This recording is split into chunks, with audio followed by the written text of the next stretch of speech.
brought up how inhumane that was, and how a city like New Haven should not be kicking people out of the warming center at 6:30 in the morning when it's 15 degrees and the ground is covered with ice. There's people at the warming centers that have health problems, people that have trouble walking and getting around.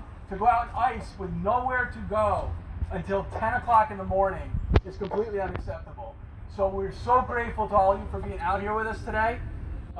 We're here to rally, we're here to share information, get the public to sign on. We're going to get a meeting with the City of New Haven next week and the people that run the warming centers. This rally, when we shared it out with some of those people, they immediately signed up to have a meeting with us. So we're going to get a meeting. We're going to express our demands. If they don't get met, we'll be right back out here, and we'll ask for your help to be out here again, and we'll go into City Hall. So I just want to read off our demands, and I'm going to turn it over to Roosevelt, and I'll come back. And by the way, if anybody else wants to speak on this issue from your own perspective, from your own experience, or whatever, please grab the bullhorn. So our demands are to keep the warming centers open till 10 o'clock, effective immediately. There's nowhere to go in the city to stay warm. They're called warming centers for a reason, because people need to be in there to stay warm. The library's open at 10 o'clock. There's nowhere in between that gap, and it's very cold. For anybody who's been outside, even in this weather, for 3 hours at a time, it's just too much, and it's bad for your health, it's bad for your mind, it's bad for everything. So that's one of our demands, is to immediately open till 10 o'clock. Provide comfortable places to lay down, and Ro might talk more about this. But currently, I don't know how many people have been into a warming center. Most of the warming centers, you either have to sit up all night, or you lay down on a yoga mat on the floor. It's no way to sleep. So we're demanding that all the warming centers have a comfortable place to lay down. There's one warming center I won't stick out and name, who is allowing people to lie down in a comfortable way. They've had to fight against the city to do that. So we're calling on the fire marshal immediately to change the fire expectation and figure out and support these warming centers to allow people to lay down at them. The other one is to provide warm food every night. People come in the warming centers, they're there all night long, they've been out all day. Some of the warming centers most of the warming centers, in fact, do not have a reliable warm meal for them. So we are demanding that warm meals happen. That can happen, it's a quick thing to happen. It's a basic right for somebody to have something warm to eat on a cold night.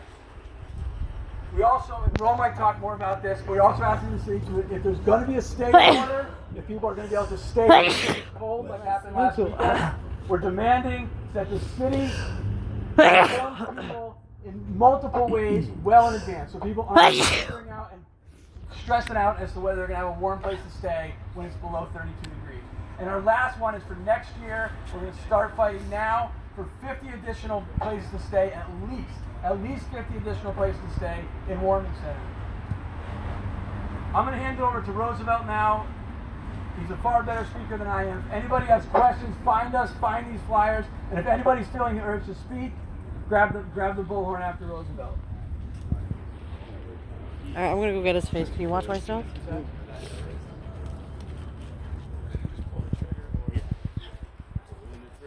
Pull the trigger. Hello, how are you all doing? You know, when I thought about what to say, the old song that came out, and I'll say the early 2000s, you all probably heard of it, I Can Only Imagine.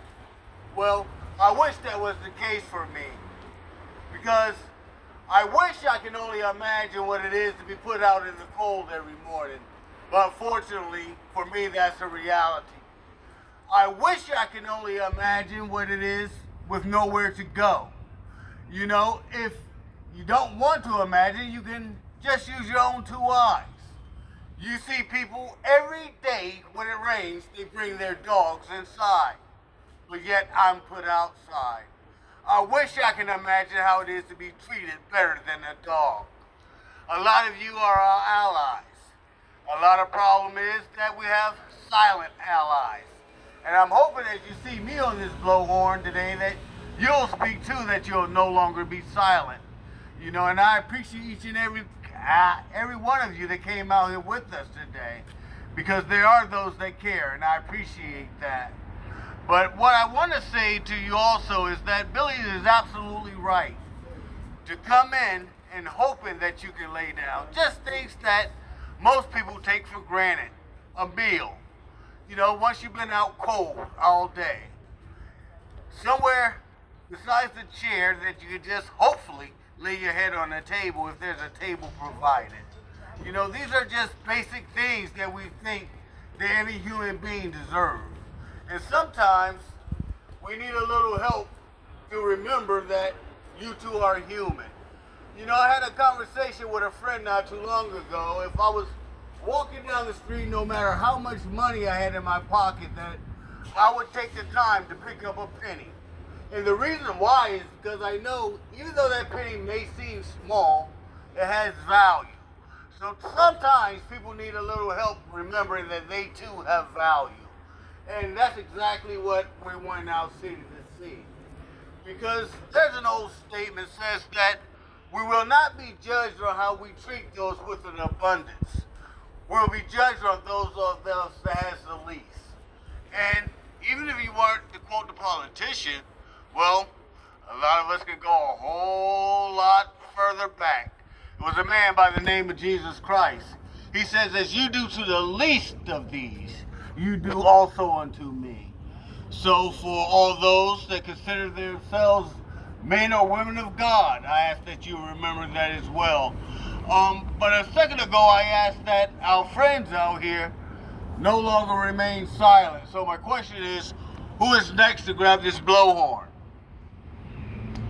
Who will it be? Looks like this guy right here. He's giving me the eye, but he ain't stepped forward. No, I'm talking about you. Yeah, you. Hey, there you go. Well, all right, here I am. I'm coming in from out of town, everybody. But, you know, where I'm from, up in Massachusetts, people are facing the same problems. Where I just came from 3 months ago, in Palestine, people are facing the same problems. And they're in terrible situations, losing their homes. This homelessness is a problem, and the risk of it is a problem all over the world. So I just want you to know that my community back in Salem, Massachusetts, and my community in Ramallah in Palestine are in solidarity with all of you here. I'm going to tell all my friends about this when I go back home. And we are praying for you every day. I pray for this movement every day because I used to live in New Haven. And more than praying for you, we're going to be doing action. This is happening all over the world. This is happening in where I'm from, up in Salem, Massachusetts. There are similar movements, and you're not alone. We are all, our friend over there talked about Jesus' words, that what you do to the least of these, you do to me. That's because we're all part of one body. We're all part of the body of Christ, and each part of that body is precious, and it is global, and every single person all over the world is precious in God's eyes. And so we need to work together and be there for each other in every way possible. So God bless you. Thank you for doing this. I'm telling you, wherever I go in the world, I'm going to keep speaking out and tell people what you're doing here. Thank you. Thank you. Thank you. Does anybody else feel Can you moved take to over for a second while I put my forward gloves and on? Talk about why they're here today, why this is Go point it at his important to face. them. Anybody feeling it? I'm not as good of a salesperson as Roosevelt, but anybody feeling what they want to say? All right, so we'll shut this down for a second. We're gonna petition. We're gonna get people the information out. We're gonna ask people to take this back to where you go, because this is something that is affecting across the city. So I want to make sure that our allies from the Div School, we thank you so much for being here. There's so many of you out here. Take it back. You're the folks that have social justice running through your veins. The reason you chose to do what you're doing is about social justice. We'd like you to go back, bring more people out next time. Stay ready, because this is something that right now we're getting indications that this is something that's going to move, and that the people that have the authority to make this happen, that have the funding to make this change immediate, want to move on it. Part of it is because we're out here. Part of it is because we're out here and they know they don't want us showing up at their door. If we don't get the answer very quickly, because it's going to be cold this week too, we're going to turn back out and we're going to ramp up to the next level. So we want you to stay with us, stay tuned in. Spread the word, bring more people next time, because when we come in, if we have to come in here next week and demand a meeting, we're gonna have to have even more numbers than this. Anybody else want to take this before I shut it down? I'm gonna put it right here. You can always grab it and take it in. Okay, thank you for coming out. Thanks to everybody, to the allies, to unhoused leaders. And we're here, I should mention, we're here every Friday at lunchtime, right across the street. We rally, we spread the word, we feed people as an act of justice. We feed people on the common square, we spread the word, we build our movement, we make demands, and sometimes we come across the street in here to make sure the policymakers know what we're asking for. Thank you all for coming out. We're going to hang out here for a while. We're going to get the word out.